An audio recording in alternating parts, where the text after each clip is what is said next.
Test one, test one, test one. 1, 2, 3, 1, 2, 3.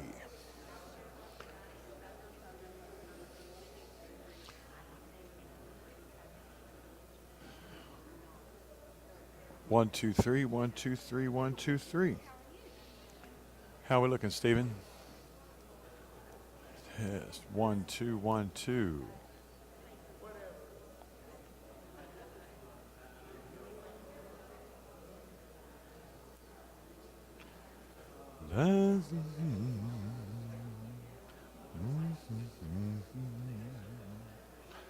My rifle, my pony, and me.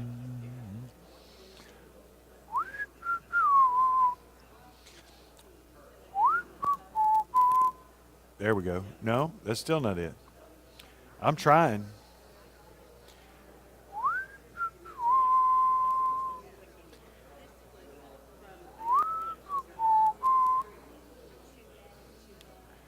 Waiting patiently. My man. Here we come. 1, 2, 1, 2. I got a little bit. There we are. Good morning, good morning, good morning. Well, once again, I am the guy who has to stop all the fellowship, and I apologize. But I want to welcome everybody. If you're just joining us, welcome. This is our Sunday morning auditorium Bible class, and we are in the book of 2 Samuel as we have been walking through the life of David for a number of weeks. And we'll start today in 2 Samuel 15 if you want to go ahead and turn over there. And hopefully blaze through 2 or 3 chapters here pretty quick. Because this is the point where some of the curse that was a direct result of David's sin is still coming to pass. It's still coming back to haunt him. The ripples and consequences of his actions are still haunting him and his family. If you remember from last time, David's son Amnon fell into lust with his half-sister Tamar, who he raped, and her brother Absalom bided his time for a number of years until he could get his revenge, but he finally did, and he killed Amnon and was banished effectively for a number of years. And then he came back, and when he came back, he still wasn't forgiven. He came back to Jerusalem. He came back to back home, so to speak, but he wasn't allowed to come home. He had to stay at his own house. He wasn't allowed to interact with his father, and he was effectively still ostracized even though he was there. And that bitterness burned inside of him. So he begins a campaign to win the hearts and minds of the people. And over time, he is setting himself up as a judge because David is preoccupied and too busy, and the court of David is preoccupied and too busy. And the people start to see Absalom as a man of the people, and they eventually start to support him. Absalom raises himself up as the upstart king and declares himself king, at which point David and his court are fleeing from Jerusalem. That's the quick catch-up Reader's Digest version, which brings us to chapter 15 as David is fleeing. And we're not going to read through everything because you can read. And so we're gonna kind of bounce around here, and so if we're skipping over something that you think is interesting, feel free to jump in and talk about that. I don't want to feel like we're not skipping things to skip them, but more in the interest of time and not boring you by being the guy that stands up here and reads to you. So if you'll jump in with me at verse 23 of chapter 15. that's where we're going to pick it up. And all the land wept aloud as all the people passed by, and the king crossed the brook Kidron, and all the people passed on toward the wilderness. And Abiathar came up. Now you remember, who is Abiathar? He's one of the priests. He's one of those who is responsible for offering sacrifices and being an emissary between God and the people, as well as Zadok. Abiathar came up, and behold, Zadok came also with all the Levites, bearing the ark of the covenant of God. And they set down the ark of God until the people had all passed out of the city. And then we're going to stop right there. So David is running. He's running from Absalom's coup. He's trying to get away and preserve himself and his kingship. And all those loyal to David are coming along. And that's all those who are his supporters, all those who are his friends, all those who have been with him, most of them, for a long time. And they bring the Ark of the Covenant. When you're in a hurry and trying to run, trying to get out of town in a flash, that seems like a big thing. Why do you think they bring the ark?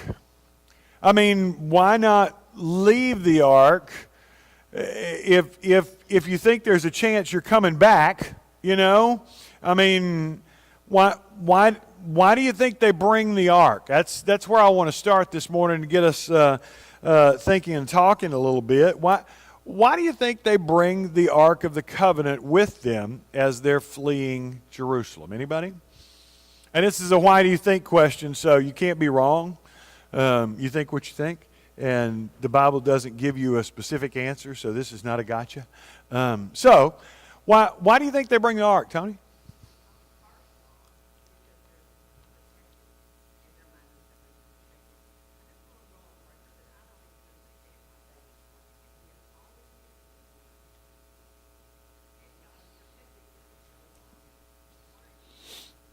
Okay, that's a good question. Let's go back to that one, and then we'll come back to the ark, because I think that's a better question. Why is David running? Tony brings up a real good question, that he's got all these people with him, all these supporters, and God has protected him from the hand of Goliath, from the hand of Saul, from the hand of the Philistines, from over and over and over. Why do you think David is running? Absalom was after him. Okay, but still, if James Tallarico declares himself president tomorrow, Trump's not going to flee the White House. Or let's make it a little bit better and not make it party lines. If Donald Trump Jr. declares himself president tomorrow, Donald Trump's not going to flee the White House. So why is he running? Gene?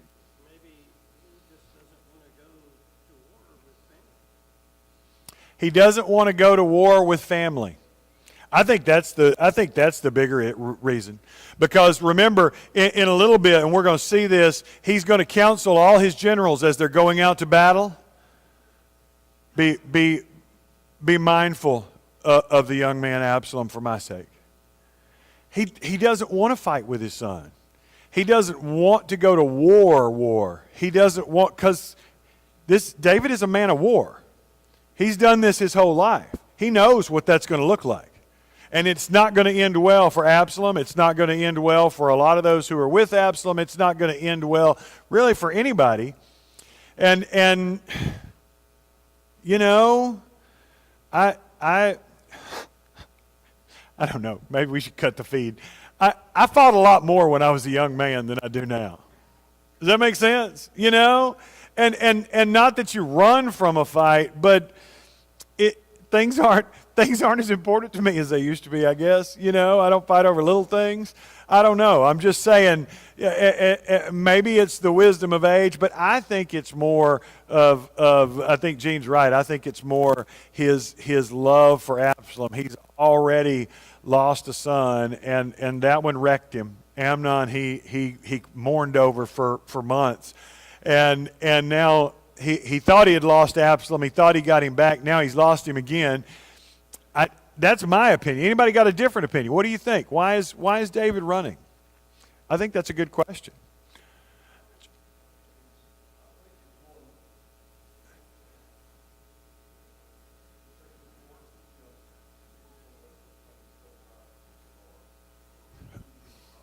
The other thing that comes with age is you can't hear. Say it again. He's going to let the Lord settle this out. Okay, I can buy that. That he is he is hoping or praying that God finds a resolution to this that doesn't involve bloodshed. What else? Anybody else got an opinion or a thought?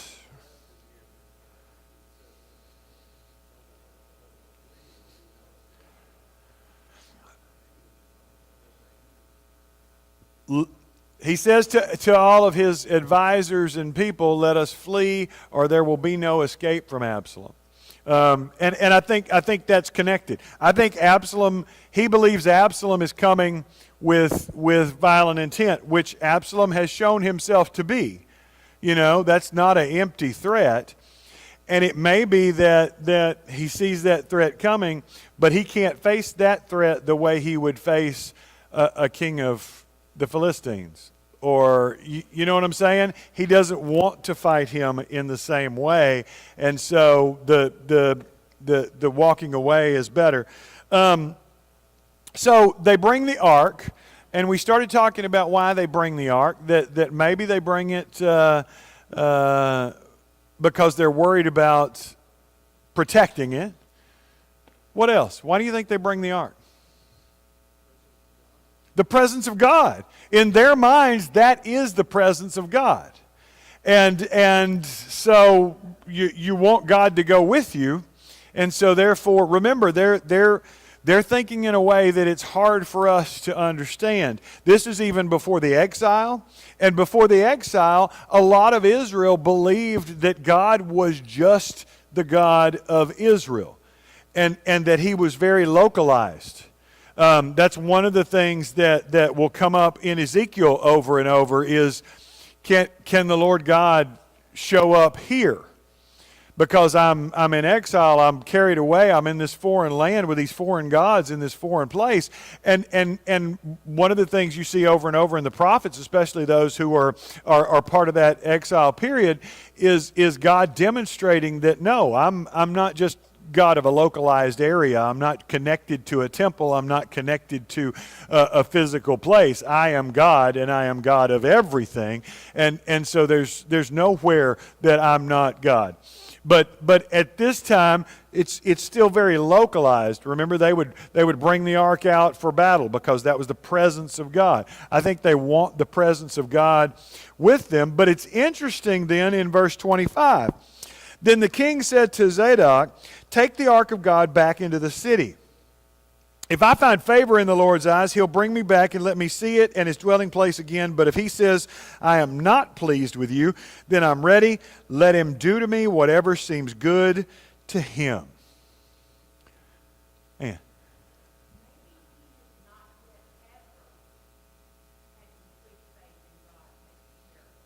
Wow.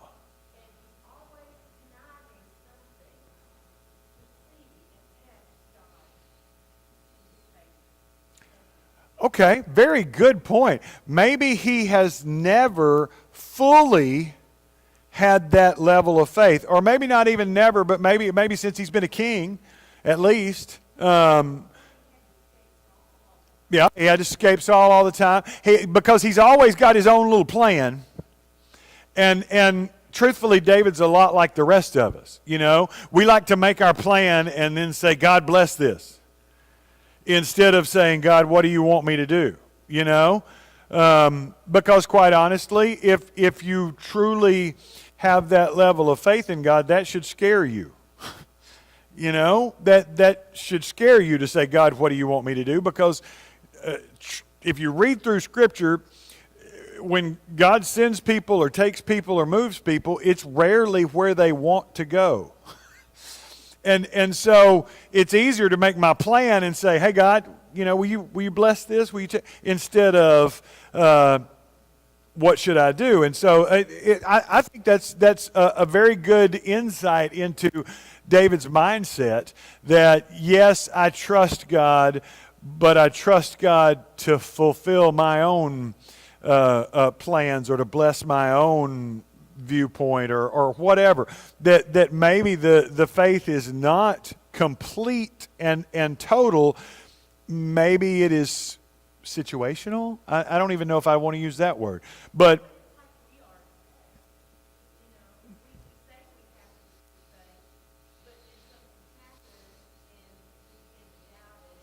right.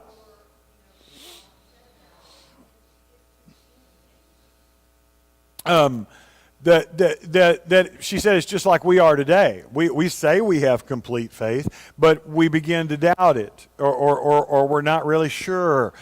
Jesus points that out. If you had faith as small as a mustard seed, you could move a mountain. And when I was in college, Bible students sit around and we talk about weird Bible things that nobody else cares about. But we had this idea for a movie about this kid that came along that actually had that kind of faith. And so it's like a supernatural, but a kid that could actually move mountains because their faith was so pure, and how that would impact the world. And man, I think it'd be a great movie, but, Hollywood. Anyway, I'm just kidding. But seriously, yeah, we don't see many mountains moving because we don't have complete, total faith. And that's just human nature. That's not an indictment of us. It's just, however, how does David's response demonstrate a maturity? Think back to the David we've seen in the last few chapters, since chapter 1 of 2 Samuel. How does it demonstrate a maturity? When he says, take the ark back to the city. If it's God's will, I'll come back and see it again. If it's not, then I'm ready to accept whatever he has for me. That seems a lot more humble, at least on the surface, than we've seen David be in a long time. And what do you think? Is that genuine, or is it, what do you think? Does that demonstrate a new level of humility that we haven't seen from David in a while? Or do you think something else, John?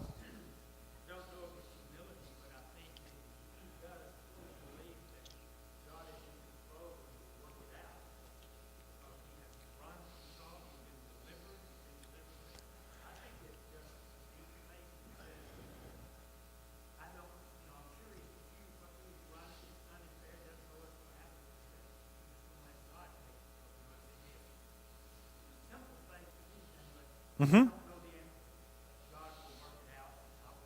Yeah, and that's, I think that's a good point. He does, whether it's humility or not, demonstrate a level of faith that we haven't seen from David in a while. In that, I'm going to accept whatever God decrees here.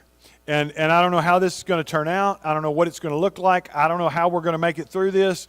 And truthfully, whatever God decides, I'm going to be okay with. Let's pick it up in 27. The king also said to Zadok, do you understand? Go back to the city with my blessing. Take your son Ahimaaz with you, and also Abiathar's son Jonathan. You and Abiathar return with your 2 sons, and I'll wait at the ford of the wilderness until word comes from you to inform me. So Zadok and Abiathar took the ark of God back to Jerusalem and stayed there. Now we see a little bit. This is the David we know. Because he does have faith, but he's also a pretty brilliant tactician. You guys go back, take the ark back, and then when you get some news, you send your 2 boys, I'll be here. Send me some word. That sounds a little bit more like our David. I have faith, but I also have some spies, and spies are good. David continued on to the Mount of Olives, weeping as he went. His head was covered and he was barefoot. All the people with him covered their heads too and were weeping as they went up. Now David had been told Ahithophel is among the conspirators, I don't know why I can't read, with Absalom. Who is Ahithophel? Do we remember? Yes, he was. And I think we're going to see that play out in a little bit. Ahithophel is one of David's trusted advisors. The Bible's going to tell us later that Ahithophel is so revered for his wisdom that he is seen like an oracle of God. If Ahithophel says it, they equate that with it might as well be the Word of God. And so that is the reputation that Ahithophel has. He is elevated. He is respected. He is revered. And so for him to be staying with Absalom is quite a blow, because he is one of David's most trusted advisors. He also, Hushai, skip down to 37, Hushai the Archite, 32 through 37, you'll read about it. He is another of David's confidants, friends. Is the title that is given to him in Hebrew is similar to that of a counselor given to Ahithophel. It's an official title that is given to a person of confidence who has important military or civil functions. Is the textbook definition. And there's a number of references throughout Scripture and throughout extra-biblical sources where this word is used. And it's kind of like an advisor, a confidant. It'll be translated friend, but that's too casual. It's more of a title. It's more of a specific, like a cabinet member, except a little bit closer than that. And it's likely that it's not an intimate relationship as much as it is a professional or relationship of court. But this is somebody that David trusts, okay, who's also trying to come with him. And David says, "No, don't. You're just going to slow us down. You go back." But here's the question: have you ever been in a place where it feels like all your friends desert you? You know, that's what's happening to David a lot. Yeah, he's got a lot of people with him, but a lot of them are people who are loyal to him because of his title as king. He's losing a lot of friends. His friends are staying behind. His trusted advisors are staying behind. His confidants are staying behind. He's still responsible for all these people who are with him, but he doesn't really have, it's those friends. Have you ever been in a position where you felt like your friends deserted you, or maybe you didn't have a friend? And if so, how do you deal with that? I know I got personal now. People's like, I ain't talking about that. Or maybe you haven't. Maybe you've never experienced that, and you can guess. How do you think it would feel? Maybe that's a better way to word the question. It makes it a little less personal.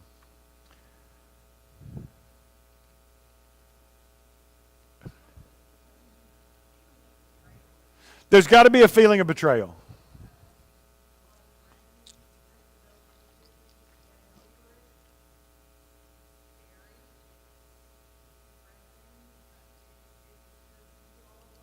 You feel all alone. And that's got to be some of what's happening here. Ahithophel is a trusted advisor who stays behind. Hushai is trying to go, but David says, "No, I don't think you should." And so whether by choice or their own choice or by David's choice, he's being stripped of a lot of this. He still has his military advisors, but he's losing a lot of counselors. Norm?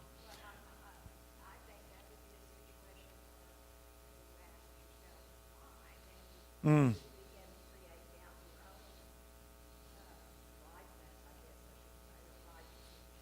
Yeah.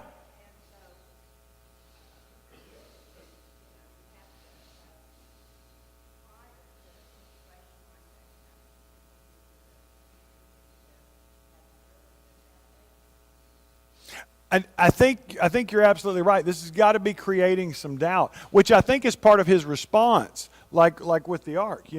Let God be the judge of me, and if this is if this is God's will, then I'll come back, and if it's not, then I'll let Him deal with me. I think there's some of that in there of maybe I could be wrong. Ahithophel is revered in all Israel as a man who speaks for God, and he's taking the other side. That's got to make you doubt. It's got to make you doubt, am I right? I've told you about the time when I was a youth minister, and I was in a church that split. And as the youth minister, you can't pick a side. If I stay with this group that is in the church, I'm alienating these people. If I go with these people, I'm alienating these people. And either way, regardless of what I personally believe, I had a responsibility because those kids are kids. They're not old enough to understand everything that's going on, and they look at you as their youth minister, and so it's going to put doubts in their head. Are mom and dad wrong because Jeff did this? The only option I saw for me personally in that situation was to leave, to go somewhere else, to remove myself. Because either side I chose, I was going to alienate friends, I was going to hurt kids. There's not a good answer here. And so Ahithophel decides to stay. That's got to put questions in David's mind. Maybe I'm wrong. Maybe this is God's judgment. I mean, he's got to be remembering what Nathan told him. Right? He's got to be remembering, Nathan told you the sword will never depart from your house. That's got to be floating around in there somewhere, and there's got to be a little bit of maybe this is God's judgment. Maybe it's me. And so he's passing on. We move into chapter 16, and last week we talked about Ziba, whose name sounds like a 1980s malt liquor beverage. Do you remember that? You don't have to admit it in public. You don't have to admit that you know what I'm talking about. Or a Disney character, that's right.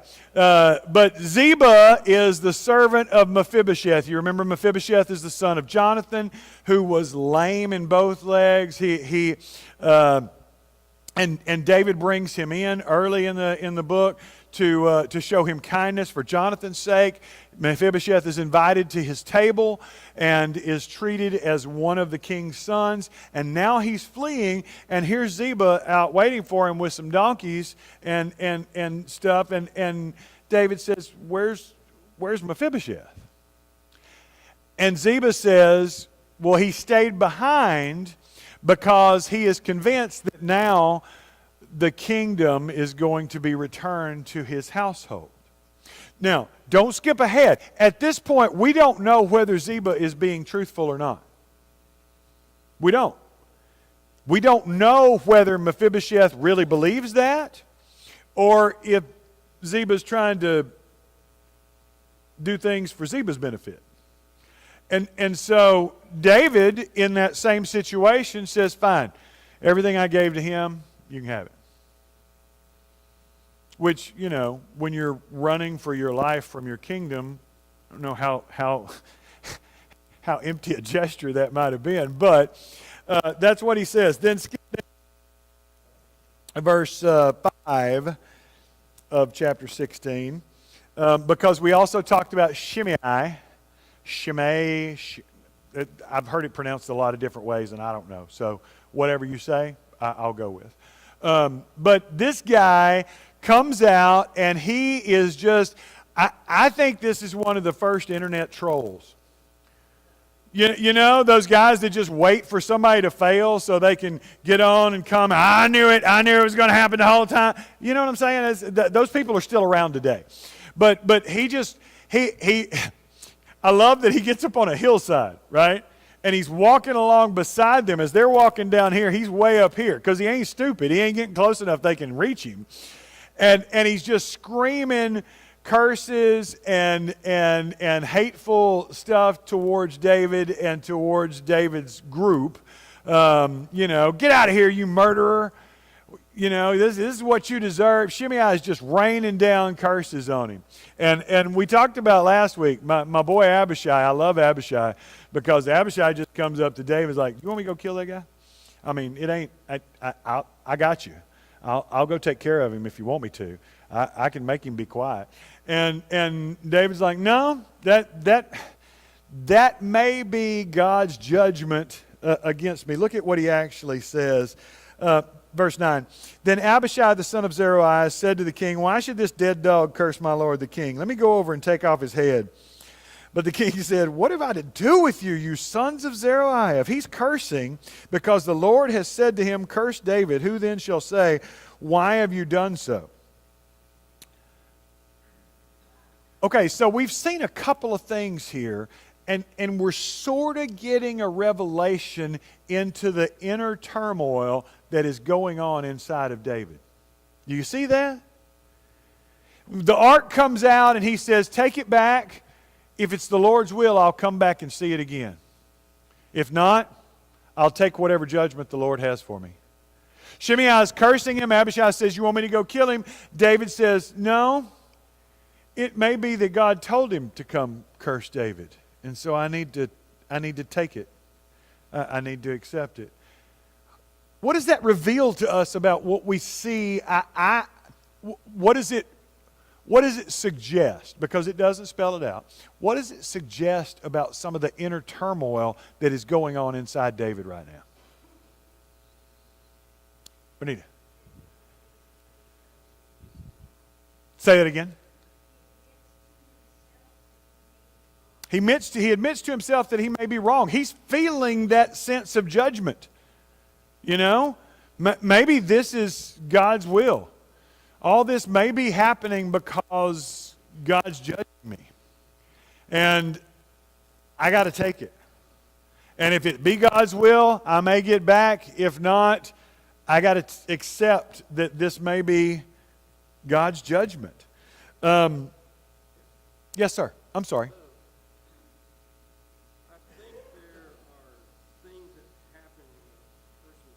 Mm. Mm-hmm. That are kind of like a shot across the bow. That this thing happens and suddenly you realize things that you hadn't realized before. I know for me, at one point, I thought I was having a stroke. Mm. Spent about 4 nights in the hospital. Turned out to be something less damaging, but still, I look at that as a shot across the bow. Mm-hmm. Whether God intended it to happen this way or not, that it's a wake-up call for me.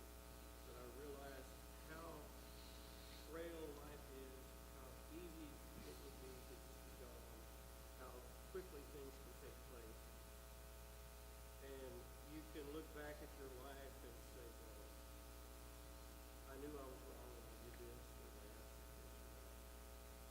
And it helps you find that direction. Mm. And that's kind of how I see what's happening to David, because God did tell him the sword will not depart from his house. And when Absalom's coming after him, it's kind of like when, as she said over here, that David fled from Saul, but even though he was anointed, and but Saul was still the king, so is Absalom the new David? Mm. Mm-hmm. There's a lot of that has to go on. A lot of that has to go on in his mind. And I think Gene brings up a good point that also this is an older David than we've ever seen. And when we get to a certain age, and I don't know what that age is, I think it's different for everybody, there will be something that comes along in our life that makes us realize we're not 10 feet tall and bulletproof anymore. When we're young, I wasn't scared of anything because I'd do anything because, I didn't have a lot to lose and I could handle it and whatever. You get a little older and you start going, I'm not, I ain't as good as I once was, to quote the great theologian Toby Keith. But seriously, as this older David, and he's a little bit more introspective, at least in this moment, he's asking himself, is this the end? Is Absalom the new David? I think is a very good question. Am I Saul? Am I being removed? Because remember what he prays in Psalm 51, take not your Holy Spirit from me. And even though Nathan has assured him that that's not going to happen, he's seen it happen with Saul. He saw God remove himself from Saul, and he saw the fallout. And that's got to be somewhere in his mind. And so as he's running, he's very introspective. He's very, maybe this is what I deserve.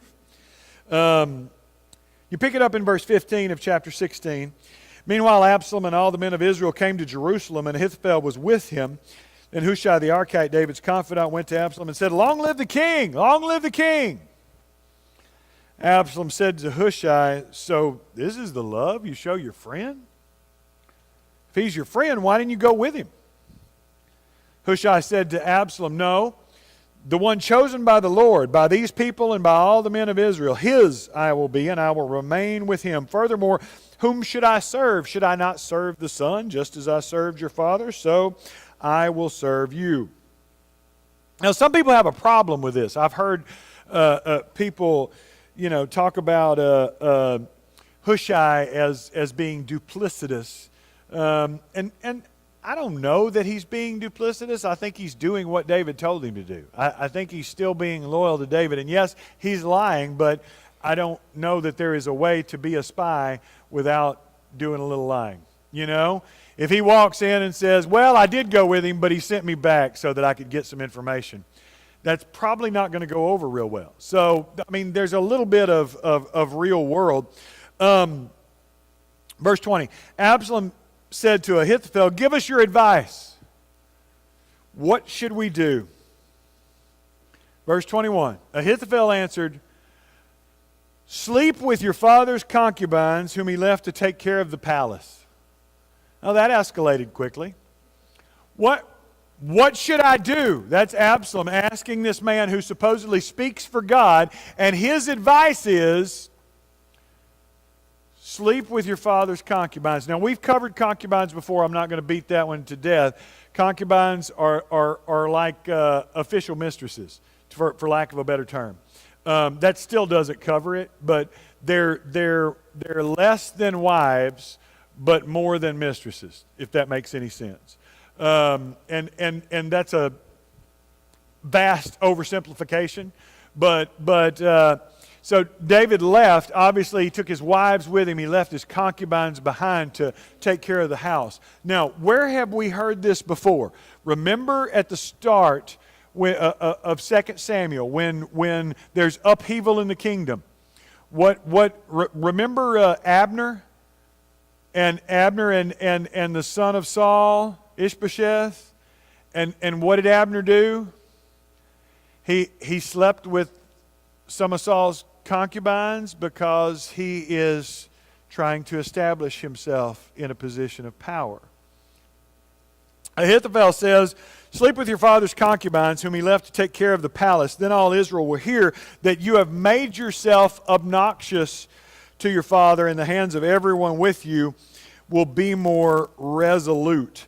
All Israel will hear that you have made yourself a stench to your father, is what a different version says. Somebody else, you got a different word? Say again. Repulsive. Ahithophel says, burn the bridge. Burn the bridge. Do this thing that is so repulsive. It is against the laws of God. It is against the laws of most of mankind. Do this thing that will show all Israel that you are in no way still connected to your father. Huh?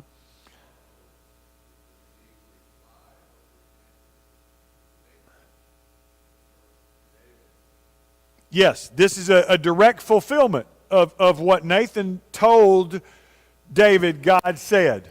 That this thing you've done in secret, I'm going to do in public. I'm going to do in daylight. And so, yeah, it's so they pitched a tent for Absalom on the roof, and he slept with his father's concubines in the sight of all Israel. Now look at 23. Now in those days the advice Ahithophel gave was like that of one who inquires of God. That was how both David and Absalom regarded all of Ahithophel's advice. What happened? How does one who is regarded as speaking the words of God come up with the idea? This was not Absalom's idea. Now, Absalom's wicked enough that he did it, but it was not his idea. He did not say, hey, set me up a tent. This was Ahithophel's advice. What happened to Ahithophel? Well,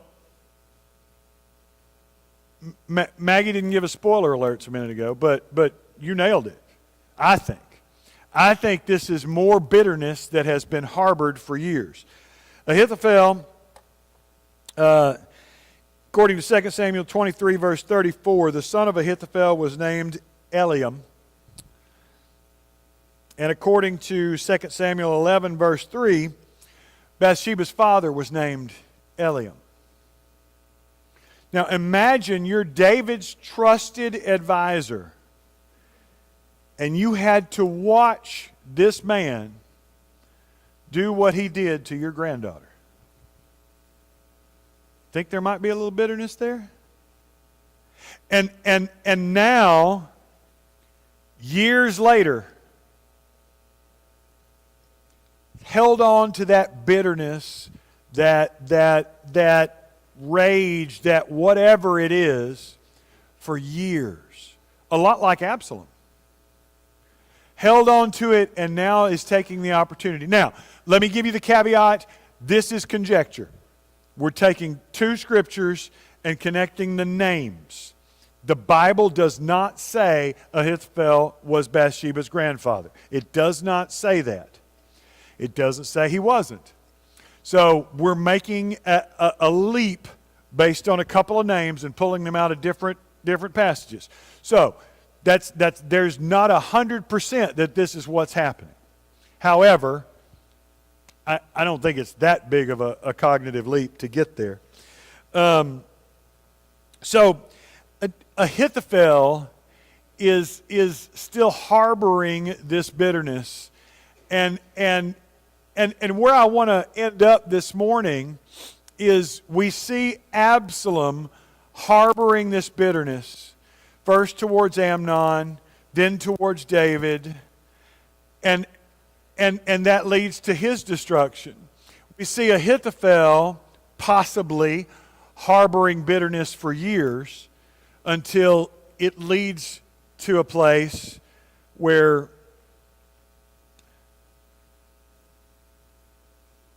how do we keep from harboring bitterness? How do we keep from harboring these things in our heart that eat away at us for years and years and put us in the same place, in a place of Absalom, in a place of Ahithophel? Anybody?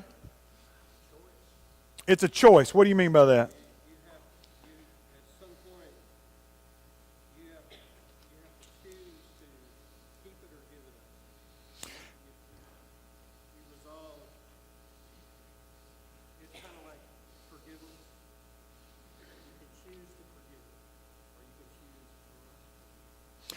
I think Gene's exactly right. It's about forgiveness. And if you have never experienced the need to forgive someone who hurt you really bad, give it time. And it's not easy. You know, people throw it around like it's not a big deal until you've actually had to do it. Until you've actually had to let go of something that is really, really hurtful. That's really, really hard. And you've been holding on to that, and you've been and you're just supposed to forgive. Norma?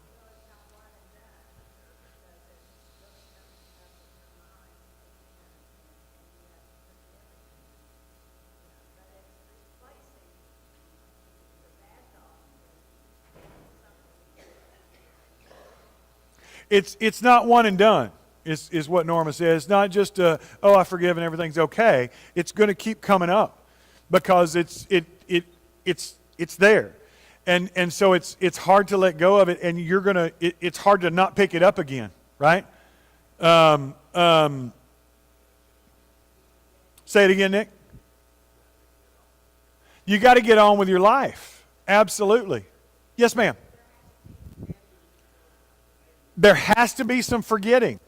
And that doesn't mean that, you just wipe the slate clean. There are people who've been in situations of abuse and all kind of stuff like that. And forgiving is about me not picking it up. When I was a special ed teacher, we had the severe behavior problem students. And they knew how to push your buttons. They knew how to make you angry. And we had two things that I would do. I would walk around to my aides, and if they were getting especially sucked into a power struggle or a battle, I had these little slips of red yarn. And I'd just walk by and put that on their desk and keep going. The red yarn meant, don't pick up the rope. You can't play tug of war if you don't pick up the rope. And so sometimes we get in these power struggles and we're fighting back and forth, and it's the same thing with forgiveness. If I let it go, it's not about them, it's about me. And me stopping carrying that baggage, stop carrying that hate, that hurt, that trauma, whatever.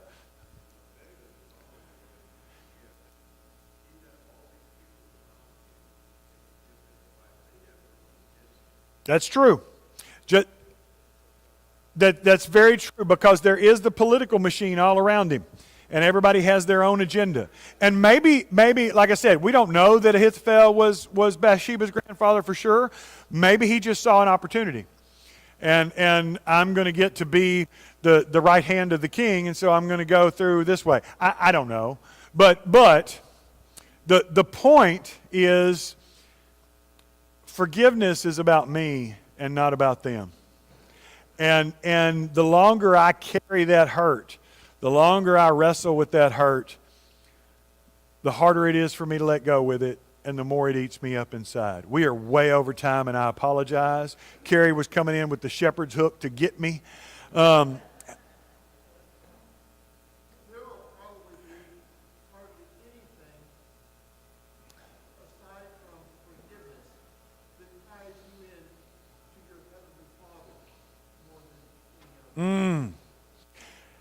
Good point. That it places me in.